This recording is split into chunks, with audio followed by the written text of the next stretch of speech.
Well, good morning and welcome to the second of 4 virtual workshops hosted by the Maricopa County Elections Department. We thank you for being here this morning, and we're thrilled that so many of you want to know more about elections, including the Maricopa County's early ballot process. My name is Betty Galanter, and I'm the Voter Outreach Manager for the Elections Department. So before we begin, I'd like to go ahead and share our agenda with you. We have about 30 minutes of content, which will allow for 15 minutes of Q&A. And the first Q&A session will begin about 15 minutes into the presentation, and then we'll have another Q&A session at the end of the presentation. Now we have two presenters here today, Ray Valenzuela and Celia Nabor, and they're going to provide insights and information about early voting, including signature verification, ballot processing, and more. First up is Ray Valenzuela, and Ray is one of the co-election directors for the Elections Department, and he's responsible for all the mail-in early voting and election services. Now, Ray joined the Maricopa County Elections Department in 1990, making him a 31-year veteran, and he is a wealth of knowledge. He's also certified elections registration administrator, Secretary of State certified elections officer, and a graduate of the Maricopa County Management Institute. Ray reports to the county recorder. And then we have Celia Nabor, who is the Assistant Director of Early Voting, and she's responsible for the day-to-day operations of the 6 teams within the division. Celia is entering her 20th year of public service at the county and state level, and she joined the Elections Department in 2019. Celia is really proud of the 6 teams who are focused on continuous quality improvement, innovation, and serving the Maricopa early voters during the primary election. Now, just a couple of other things to note throughout this virtual workshop. We are recording this workshop, and this and all of our future virtual workshops will be uploaded to YouTube for future viewing. Now, to help us with our presentation today, we do ask that you please keep your cameras off, keep your mics on mute, and you may enter questions via chat anytime. Simply select the chat function, type your question, click submit. We will try to answer as many questions as possible. So with that, let's get started, and I'm going to turn it over to Ray. Well, first off, thank you all for joining. Appreciate that you have the interest in what begins the election. At least I like to believe that, and this is a primary election timeline. So early voting topic is important because it's out in, obviously in the news, if you will. And so we want to kind of provide you some information that maybe dispels a few dis, or malinformation, if you will. But to lay a foundation before Celia begins, which she'll be presenting the bulk of the early voting process. But this timeline is important because it's, again, it lays that foundation. First and foremost, June 18th, everybody knows that's coming up. That's this Saturday. That is the statutory required deadline for us to mail military and overseas ballots. We like to beat that deadline. It's no later than this Saturday. So I actually believe, and Celia may mention it, that we are geared to probably get those out today for the August primary. There's upwards of over 5,000 military and overseas voters that will be getting a ballot today if we can meet that deadline, or beat that deadline, if you will. And I like to say, if anybody deserves a right to vote, it's obviously our men and women of the military. So there is federal law that allows for those to go out earlier, E-45, as we call it in the business, election day, 45 days early or prior. So those would be going out. Next deadline, of course, is voter registration, which is important because it's all ties to early voting, in addition to in-person election day voting. But you must be registered to vote. So if any of you out there that know of individuals that are not, they have until July 5th. It's normally 29 days before, but because when it falls on a holiday, it's moved, and 29 days before the August 2nd, it happens to be July 4th. So it is moved to July 5th. Anybody that needs to newly register must do it by midnight on that day. If you're already registered and have an update, that deadline doesn't apply. You're registered, you can make a modification, obviously sooner rather than later, because we want to be able to get you a ballot if you have moved or a party change, whatever that may be. Next deadline, July 6th, is when our ballots are mailed. That's the regular mail date. Again, military, 45 days out, 27 days out is in statute is when we begin mailing early ballots. But it's also an important date because Arizona has options. And by that, I mean is on that day, not only are we mailing the ballots to, there are 2.1 million of our 2.6 million voters on the able or active early voting list. So these voters normally automatically get a ballot by mail without having to do anything.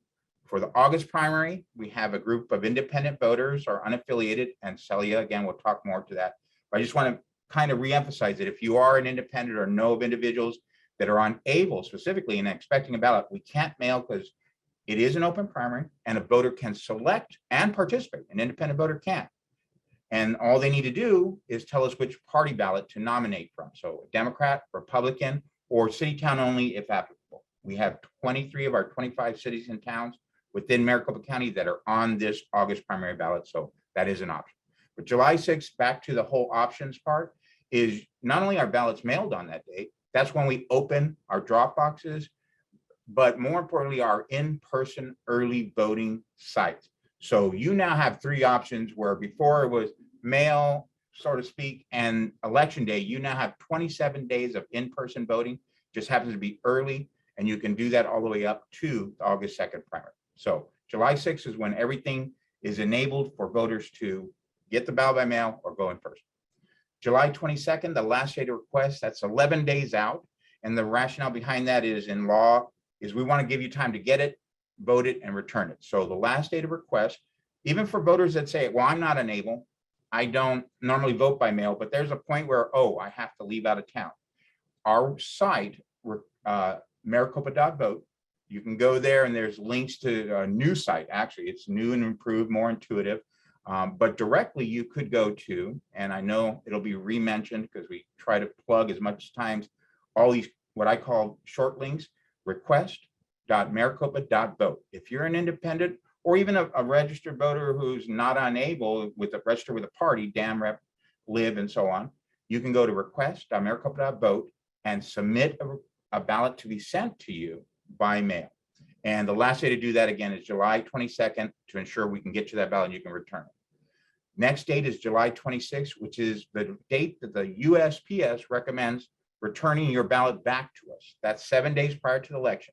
Why that date? Because the law states the ballot must be in our possession or dropped off at an official polling place by 7 p.m. on election night.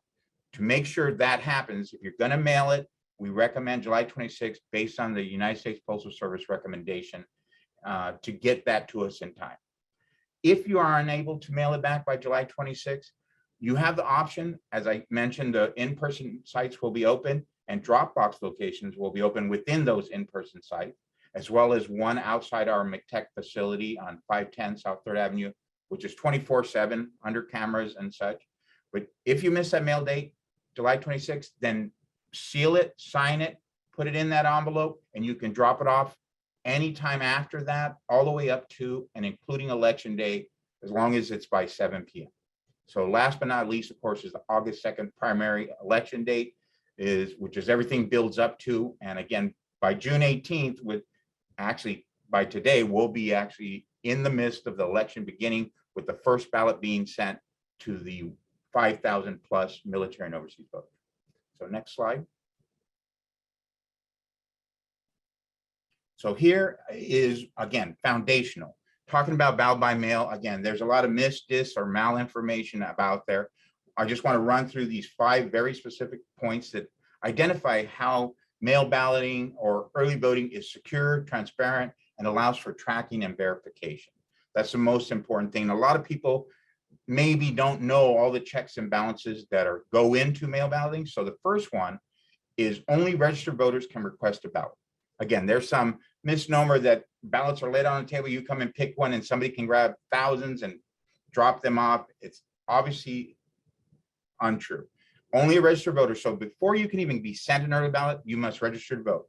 That registration goes through a strict process of sending up to other government agencies, Vital Statistics, MVD, checking you to be a valid individual. We check your citizenship through MVD. We check that you're not deceased through Vital Statistics. So all of that has to happen to put you on the rolls. So now you're on the rolls. We go one step further, which is to my second bullet point here, verification starts at 90 days before election. Actually, when you register, we send you a voter ID card.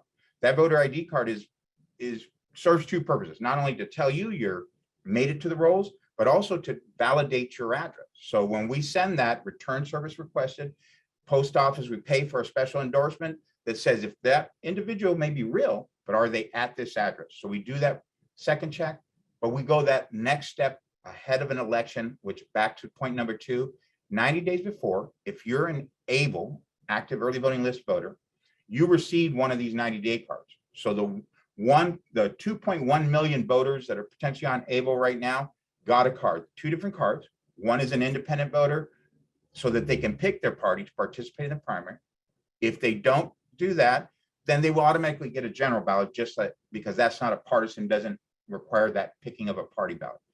For the other group that are Dem, Rep, Libertarian, the recognized parties here within Maricopa County, it's a different card. They don't pick a ballot. They just get to see what they have on file. Is this the correct address? Oh no, I need to update that. I've moved. Is this, do you need it to go to a temporary address? There's an option for that. On that card, again, one more plug, on that card, it says you can go and send this back postage paid, snail mail, if you will, or you can expedite that and go once again to request.maricopa.vote and do all of those selections and actions, whether you're an able voter that needs to tell us which ballot, or you're a one-time request voter that says, I'm going to do it this time to test the water, or I'm going to participate because I need to be out of town election day. You can make a one-time request for a ballot without having to affect your record or sign up for able. Number 3, track your ballot.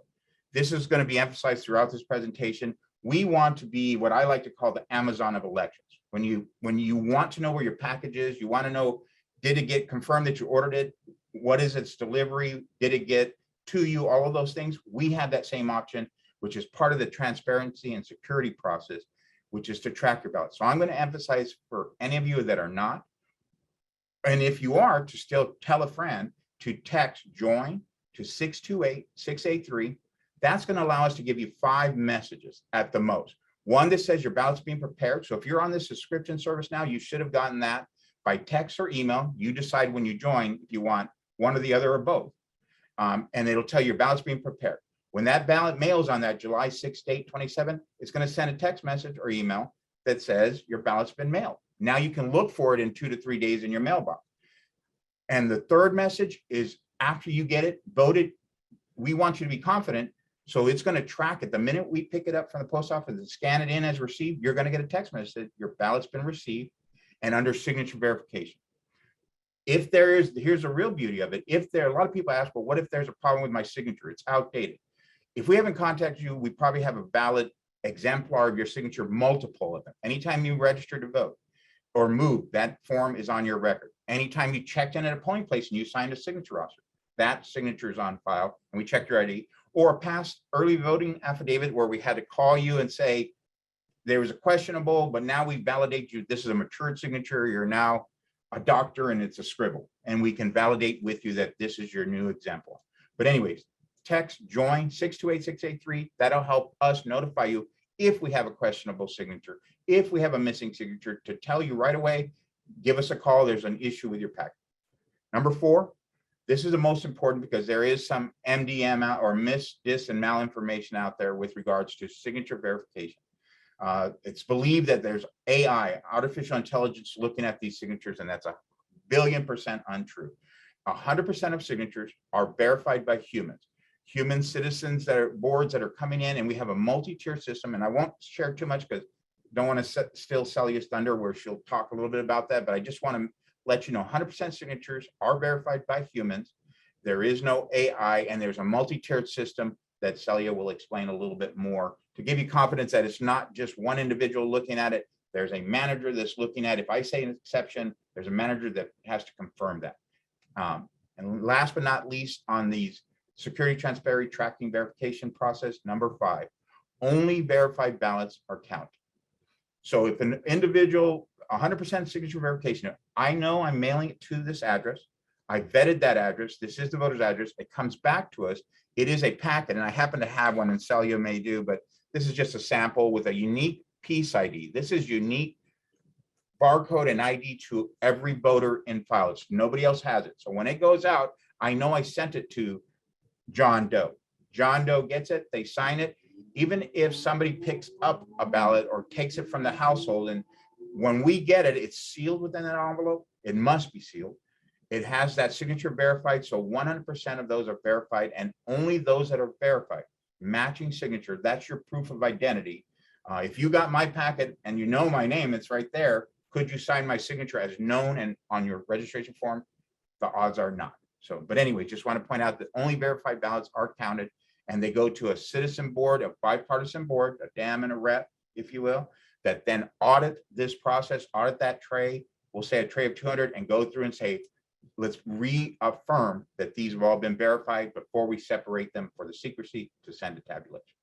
So again, high overview foundation for what Sally is about to present. So next slide. Oh, okay. Well, here's where then, if we have any questions for just what I presented, we'll open up the floor. Megan, do we have any questions? Yes, we have one question.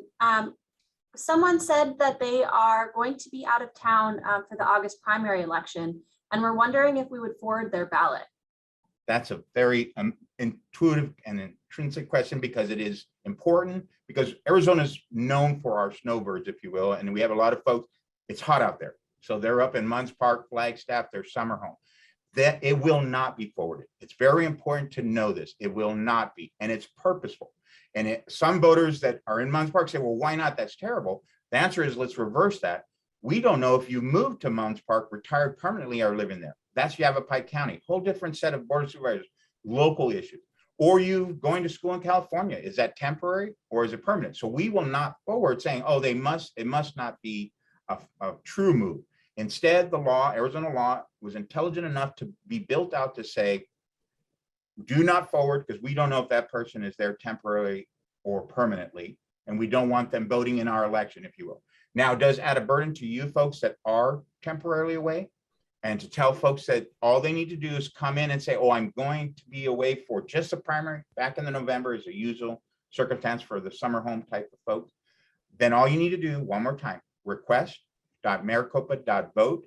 If you have not, or if you're not unable, if we've already rolled you and scheduled you, then I'll ask you to call our call center, which is 602-506-1511. And there, the agent will be able to see if a ballot's been scheduled to your local, reissue that, void and reissue if necessary, or if it's not been, and it's a one-time request, we can add that temporary address for either the primary, the general, or both. And then also you can send an email to evrequest at, and I'll spell it out for you, but EV is basically stands for early voting request, evrequest, EVREQ at risc.maricopa.gov. So EVREQ at risc.maricopa.gov. And in that email, we need you to provide your full name, your resident address, your temporarily away address, and a date of birth for verification purposes. We will then reach back to you to confirm, and we'll get that scheduled for you. Ray, I have one more question for you, if you'll take it. Okay, I'll take it. Okay, so Mary said that she broke her arm, and she was wondering what she could do if she's unable to sign because of her broken arm. Well, first off, Mary, be a little bit more careful, especially when you're out there skiing when it comes to summer. But joking aside, actually, that's okay, because that's what this process is intended for. We have a multi-tiered process. So if you, again, I'm going to show the packet, and I'm sure Celia will. This packet has where you sign here, but it also has a line, and I'll read it verbatim. If signature is questioned, we're asking for your phone number. It will not go on your permanent record. You will not be called from Canada. We will not add this. This is specifically to call you, or join by sending the word join to 628-683, and that'll get you a message that says your signature is not matching, Mary, and we don't know why. We don't know that you broke your arm, but we will call you immediately. We will send you a letter. We will send you an email, send you a text. You have until 7 days after, the law says 5 business days, which equates to 7 days after the election to cure, but hopefully we'll be calling you right away with that phone number. And we're able to talk to you, Mary, ask you some personal identifiable information, PII, if you will. and verify it is you. And then once we do, we will actually be able to take that signature, stamp it, verified and approved, put that I've done that if I'm the one calling you, how we contact you, what. And in addition, I'll ask you one more question, Mary. I'll say, can I use this as a future exemplar? Let's say it's a matured signature. You became a doctor and it's a scribble now. Then you say, yes, this will be my newest exemplar. Then I can add this to your file. As I mentioned, we look not just at your registration, we look at your check-ins when you were signed in to vote. We look at past EV affidavits that we validated. Or you tell me, no, it's just a broken arm, and I'm hopeful that it heals and I'll be back to signing with my right hand or left hand. So very good question, and we will contact you. We will reach out to you. So if that is the case, know that every effort will be made to resolve that particular or cure that packet, if you will. Any other questions, Megan? Let's pass it on to Celia. Okay, thank you all, and we'll meet you at the end with further Q&A. Thank you, Megan. Thank you, Ray. My name is Celia Nabor. I'm the Assistant Director here at Maricopa County Elections. I directly oversee the 6 teams that you see on this slide. I'm very honored to work with those teams made up of permanent staff and temporary staff. We have already started onboarding temporary staff that are supporting us through the primary election, and some will stay on through the duration of the general election. So as far as this team, we are focused on serving all early voters. As of this morning, we have about 2 million voters on the active early voting list. And I also want to mention that in the 2020 general election, 91% of the ballots cast came by way of the early voting channels. And that's really important to mention because Arizona has had ballot by mail for 2 decades, and the infrastructure is solid, and we look forward to continue managing these ballots through all of our secure processes. So I'm going to start talking about each team. If you can go to the next slide, Betty.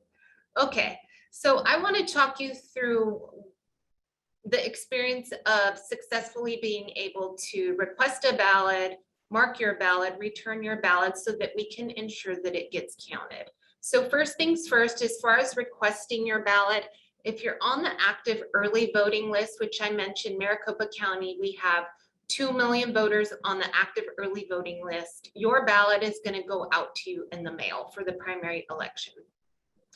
If you have a one-time request, so you're not on the active early voting list, but you want a ballot for the primary election sent to you, we can also fulfill that request once we receive it.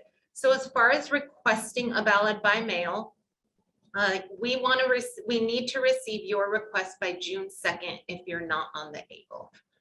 June 22nd. The ballots will be going out in the mail on July 6th. Sorry, I have a typo there. That's actually July 22nd. We need to receive that request. And you'll start to see those ballots go out July 6th. And we ask voters to be on the lookout for that following week to make sure that it successfully reaches them. I do want to talk specifically about the 90-day card. I mentioned all of the voters on ABLE will get it through the mail, but those who do not have a party designation, so if the voter is not a Republican, a Democrat, or a Libertarian, they will need to select a ballot type so that we can send it to them in the mail. We did send out 90-day notifications at the beginning of May, allowing voters without a party designation to select their ballot type. They can also select it by going to our website, request.maricopa.vote, to select the ballot type that they want to receive for the primary election.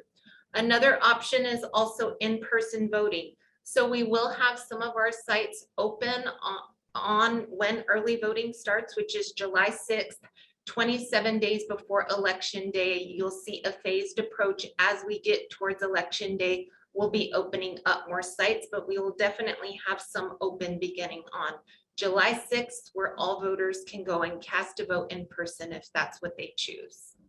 Next slide, Betty. Okay, now we're gonna move on to, once you have received your ballot in the mail, you pick it up at the post office.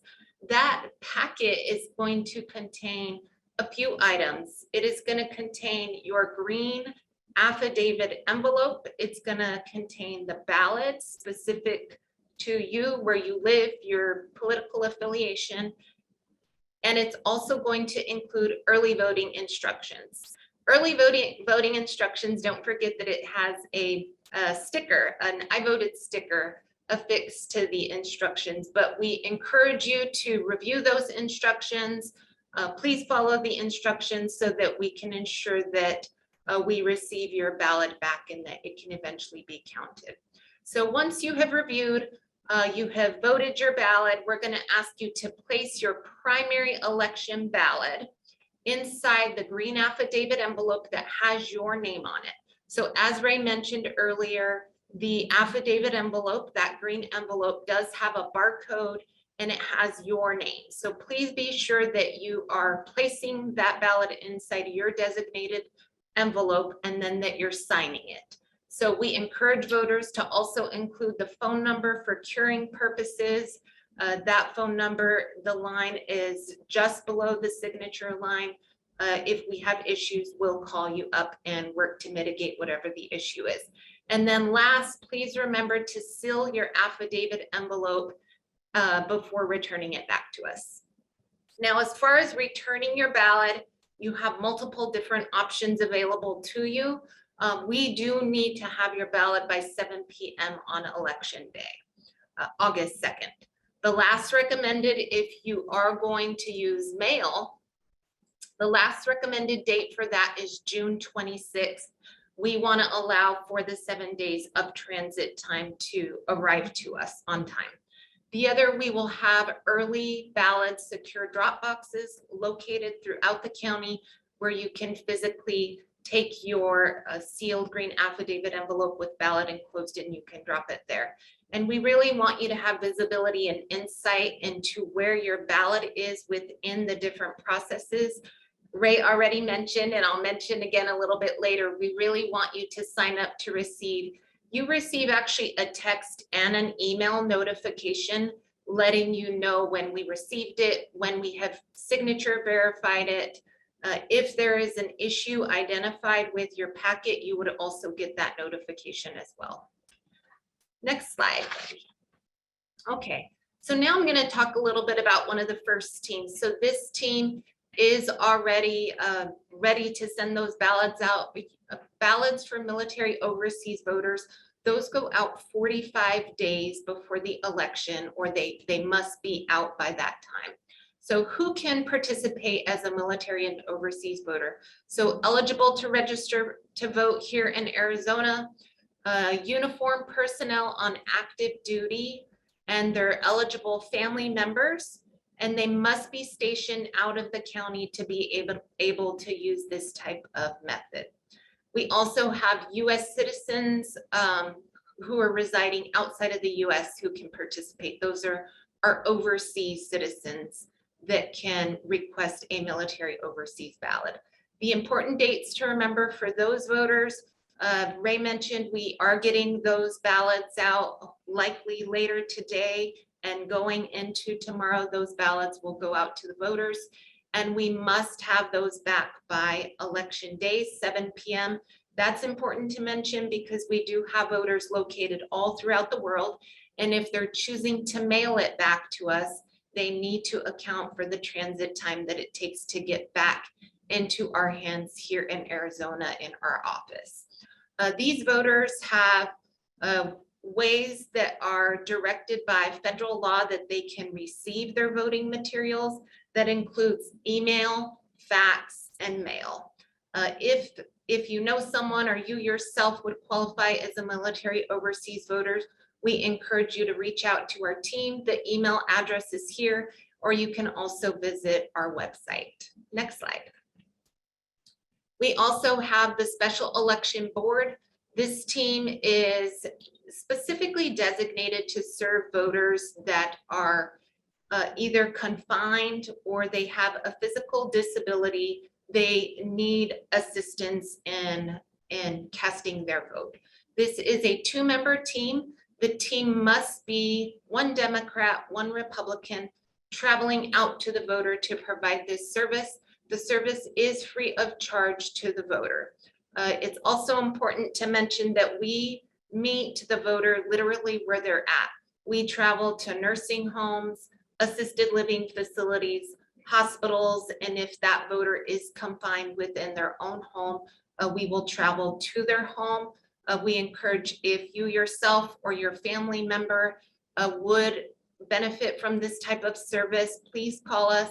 We can set up the appointment, determine what the voter's need is, and then we would deploy a team out to them. They also provide Braille and large print ballots. So those are ballots that we call alternate ballot types.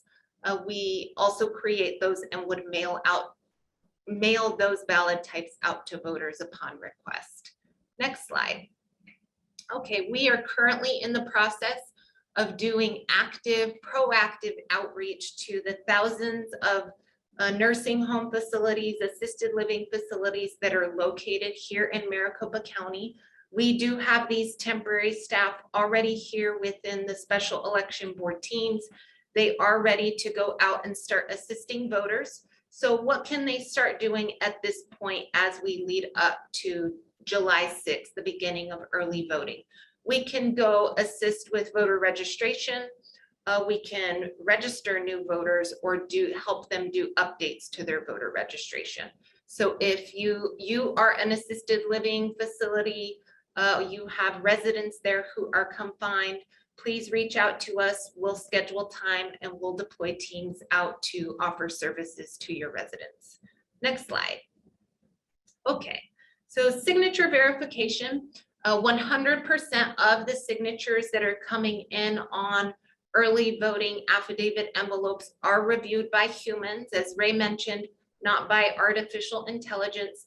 Now, this system really is a multi-tiered system where our staff are reviewing the signature on the current affidavit envelope. So that green affidavit envelope that you're signing, we're comparing it to a signature on a previous affidavit with a good signature. So an affidavit could be a previous early voting affidavit envelope, a voter registration form, and we have access to the entire history of signatures for that voter. So we would be doing a comparison, a handwriting analysis comparing the signatures. So all of the guidelines, the techniques, the approach that we use are directed by the Secretary of State. Those are here on the screen where we're looking at letter form, broad characteristics of the signature, and local characteristics of the signature. Next slide. Okay, so let's talk through if there is an issue identified with the signature. The two that I'm going to focus on would be a questionable signature. So that is an example we cannot match. So a signature came in on the green affidavit envelope. We reviewed the history of signatures and we cannot verify it. In that case, we will reach out to the voter by way of letter, phone call, email, any contact information we have for that voter. We will reach out to them to let them know what their options are to cure that packet. Now, the deadline for curing a questionable signature is August 9th. So that is the following Tuesday after Election Day, 5 p.m. The other scenario would be a no signature. Now, that's a physical packet that we receive where the voter just forgot to sign their name to it. In that case, we do all of the outreach to the voter, letting them know what their options are. The deadline for curing an unsigned packet is election night, so August 2nd at 7 p.m. Next slide. Okay, so in early voting, we're always looking for ways to innovate, to improve. One innovative platform that we implemented in 2022 is a system called Text to Cure. Now, I want to emphasize that this is a platform that can only be used to cure questionable signatures only. This platform cannot be used to cure packets that are not signed. So as far as this platform goes, voters, if they have a questionable signature, they would get a communication from us letting them know that they need to cure the packet. This is one option available to them. So of course, we still have phone call and the other ways. This is in addition to the historical ways of curing. And I do want to emphasize that voters who choose this option must have an identification, a government issued identification with their photo. Within this platform, they'll need to take a picture of that identification, attach the photo, and then we will receive it here in the elections department. Next slide. Okay, so now we have gone through, we have done our signature verification. We have identified those that have issues, which will go through the curing channels. And then we have those that were deemed as good signatures. So all packets that have been deemed with a good signature, the custody of those get transferred to the ballot processing boards. Now, these are teams of two members that are of different political parties. They work together for the duration of the election. Their focus is working to count, to review these packets, identify if there's damage done to them, but they are also the point in where the anonymous vote is born or happens. So they are physically removing the ballot from that green affidavit envelope while ensuring the privacy of the ballot. And they are preparing the ballot to transfer custody of those to the ballot tabulation center. And in the ballot tabulation center is actually where the counting of the ballots happens. Next slide. Okay, so post-election, election night, 7 p.m., we run rounds to the post office, and then we are also awaiting all of the packets that were delivered to our drop boxes that were received on time. So those are early packets received on August 7th by 7 p.m. that we have received. Those all still need to go through all of the processes and protocols within early voting. So the processes would be that we review all the signatures and we deem them good, or do they need to be cured to follow up with the voter? If they're deemed to be good, then of course, those will eventually be transferred to our ballot processing teams so that we can process them and prepare the ballot for counting. Now, if there's an issue, again, we will be working to contact the voter. For those with curing a questionable signature, they have until August 9th, 5 p.m. to contact us to cure that packet. Next slide. Okay, so as far as how to reach us in early voting, if there's a voter request, that would mean a one-time ballot request. You're not going to be at your home. You're going to be in California. That is called a temporary address request. We can manage all of those through our STAR call center. The phone number is listed on the screen, or you can go to our website to make your request at request.maricopa.vote. We also have our military overseas team. Earlier in the presentation, I gave you the website. This is the email where you can directly communicate with that team and inquire about signing up or applying to be a military overseas voter. For our special election board that are ready and here to serve all of the voters who are either confined or disabled, the email address seb@risk.maricopa.gov. And then of course, we really want you to be able to have insight to track and have visibility into where your ballot is within the process. Please sign up to receive the notifications. You have an option to either receive a text and or an email notification that will give you status updates on your ballot. Okay, with that, I'm going to ask Megan if we have any questions. Hi, Celia. We do have a few questions. I'm sorry, Martha, she asked about the makeup of the political parties for special election boards. Could you share more about that? Okay, Thank you, Martha. So the special election board, it's a team of two. And the team of two must be one Republican and one Democrat. That is written in statute. That will be the business rule for both the primary and the general election.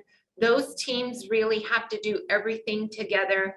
That process really starts from the point that we have the physical ballot. They will sign for custody. The two team members will retain custody of that physical packet. They will then together drive out in the same vehicle to where the voter is located. They will enter the space and provide the service to the voter together.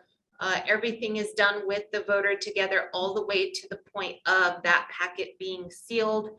They then travel back together to the MCTEC, to our main headquarters. They sign that physical packet back in together as a team, and then the custody of that packet is transferred so that we can review the signature on it. So everything is absolutely done in that team of two, one Republican, one Democrat. And just add some emphasis, because I know some people are asking, does it have to be Rep and Dem? There is statutory requirements of the two major political parties with the highest registered voters, so that happens to be Republican, Democrat. So there are places for independents, and we want that hyper-partisan nature, because you'll notice anytime it says boards, it talks about bipartisan, and sometimes it outlines specifically the two major parties, sometimes it does not. So we will engage independents. For example, for our adjudication, we process our adjudication board, a Dem and a Rep, and we identify those folks with lanyards, red for Republican, blue for Dem, yellow for Libertarian. But we'll have independents serve as inspectors, so that all three get to participate, but we're still allowed to follow the statutory requirement for those boards to have the makeup of the two major parties. Thank you. I have another question. This one is about what happens if someone tore their ballot, or spilled coffee or got water all over their ballot. How do they get a new one? Okay, that's a good question, Megan. So they can contact Betty, could you take it back to the slide with our contact information? Here we go. So voter request, they can contact 602-506-1511 and request what we call a replacement ballot. So we would send them a new ballot. It's important to mention that for the voter that is requesting a replacement ballot, only one of those ballots is going to count. So although the voter will have possession of two, we void one, which then allows us to print a second one. Earlier in the presentation, Ray mentioned there's a unique barcode on that green affidavit envelope. Voters will know it is their second packet. Thank you, Ray. Voters will know it's their second packet. There's a long digit number. That digit is going to start with a 1388. The 1388 is the primary election unique number. There's a series of numbers, but at the end, the two digits at the very end would be an 01. So the 01 is the very first packet we're issuing to the voter. Now their replacement packet would be the 02. So for voters who might say, well, which is the correct affidavit envelope? It would be the 02 is their second issuance. But again, I want to emphasize that only one packet for the voter is going to count, and only one ballot is going to count. And I wanted to show that I hopefully did a good job, like Vanna White too. Thank you, Ray. But I do want to Awesome. add the fact that again, there are multiple built-in checks and balances. And just to reemphasize, I can't even send you a second ballot unless I void and kill off that first ballot. So that packet that has 01 basically is dead to us. So when, let's say somebody nefariously says, I'm smarter than the average bear, and I'm going to say, I spilled coffee, I got a second one. Oh, you know what, my dog ate, I got a third. Now I got all three ballots in my hand. Well, one of them is 01, 02, 03. 01 and 02 are dead, no matter what. But you're the smarter than average bear, so you return all three because you're going to get to cast 3 ballots. Well, first off, you're the worst criminal in the world. That's like robbing a Circle K and leaving. By the way, here's my driver's license because your information's here. But 01 and 02 are no longer valid. So we can offer this process of replacement. Similar when you go to polling place. If you walk in and say, I spoiled my ballot, then we can give you a new ballot because only one of those. In that case, we take the ballot back. In this case, we cancel out using that unique piece ID. Thank you both so much for your time. We have already we're at 45 minutes for this. So I'm going to pass it back to Betty and she can close us out. Thank you. Hey, well, that does conclude our second virtual workshop. We hope that you found the information useful. And we'd like to know what you think. Your feedback is really important to us and we'd like to hear from you. So we're going to send you a follow-up email with a link that you can let us know how you're doing by just taking the quick survey. Just take a moment to fill it out and submit it back to us online. And then remember, if you want to get involved in elections, we are hiring thousands of people. Please go to getinvolved.maricopa.vote.